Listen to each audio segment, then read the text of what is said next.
Hey, what's going on, everybody? In this video, we are going to be breaking down Spider-Man the Animated Series, Season 3, Episode 8, The Ultimate Slayer. Let's get into it. Hit that intro. You are watching the Fan Club. You're watching the Fan Club. And you're watching the Fan Club. Do you know what time it is? And you know what time it is. It's time for the Fan Club. Let's go. Hey! I can't do this on my own, cause you know things ain't always sweet when you out here in these streets. But my morpher when it morphed, I made a fake one. Hey, what's going on, you beautiful people? Welcome to the Fan Club. It is your boy, Dan Brosnan, in the building. We are so happy to have you guys today. Welcome. In today's video, we will be breaking down Spider-Man the Animated Series, Season 3, Episode 8, The Ultimate Slayer. We have seen so many different versions of the Spider Slayer, but this one is even crazier. We're just going to get right into it. This episode of Spider-Man the Animated Series, The Ultimate Slayer, begins with a bombshell.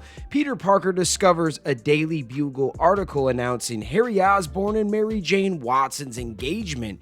This is quickly overshadowed by an urgent phone call from Alistair Smythe, the disgraced robotics expert and former Kingpin employee. Smythe reveals Kingpin's betrayal, a shocking secret Kingpin kept from him, and pleads for Spider-Man's help, arranging a meeting atop the Brandon building. The meeting, however, turns into a battle. Smythe, transformed into a terrifying cyborg Spider Slayer by Kingpin's henchman Herbert Landon, possesses enhanced strength and agility, equipped with laser pistols implanted in his back.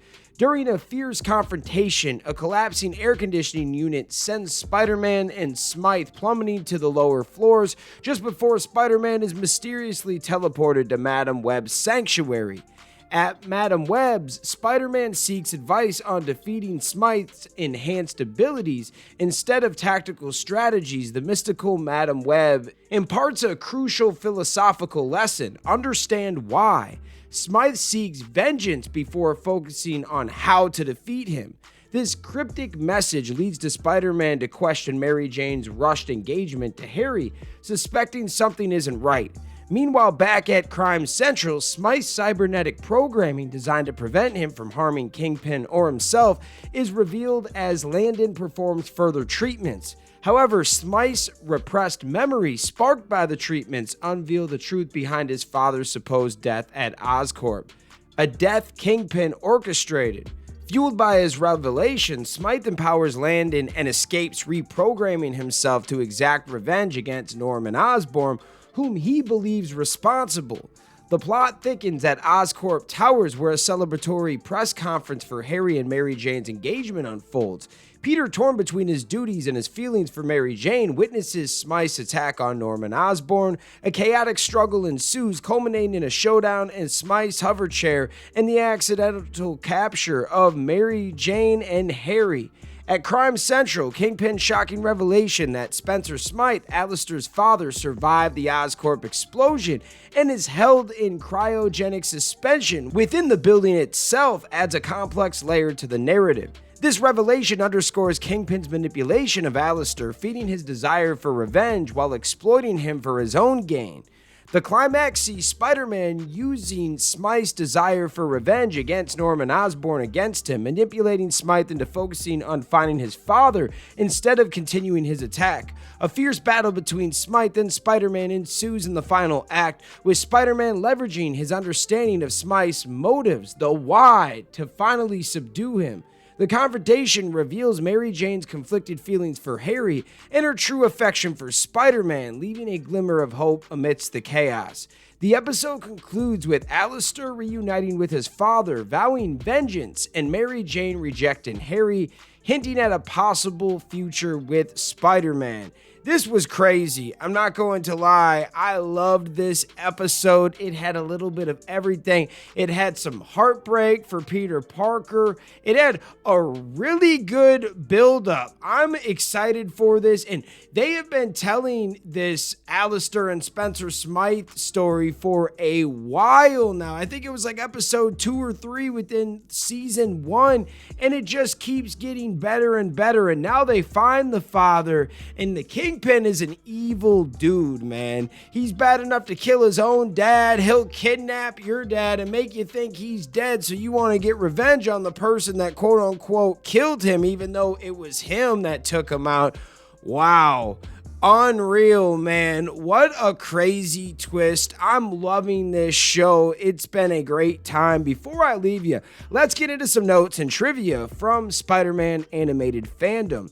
The Brandon building that Spider-Man meets Smite at could be based on the real-life building, the Brandon Residence for Women. The Brandon was opened in 1953 and is a temporary shelter for women. Oh, that's interesting. I wonder if that's what they based it off of. In the comics, Smite willingly turned himself into a spider slayer to defeat Spider-Man. This was changed in this episode to where Kingpin had Herbert Landon turn Smite into a spider slayer against his will. You know what? That story's crazy. I love that Smite was going to turn the Kingpin in, and the Kingpin was on to him, so he said, before you could turn me in, I'm going to turn you into a monster. Let's do it. Like, what a crazy story. This episode marks one of the only few times a character punches someone. Alistair Smythe punches Kingpin in the stomach after learning his father is still alive. Season 3 had 14 episodes, but only 8 of them dealt with sins committed by fathers. In this episode, Spencer Smythe failed to kill Spider-Man, as revealed in flashback, so his son Alistair began working for Kingpin to avenge his death. However, it is revealed that Spencer was still alive and Kingpin was manipulating Alistair.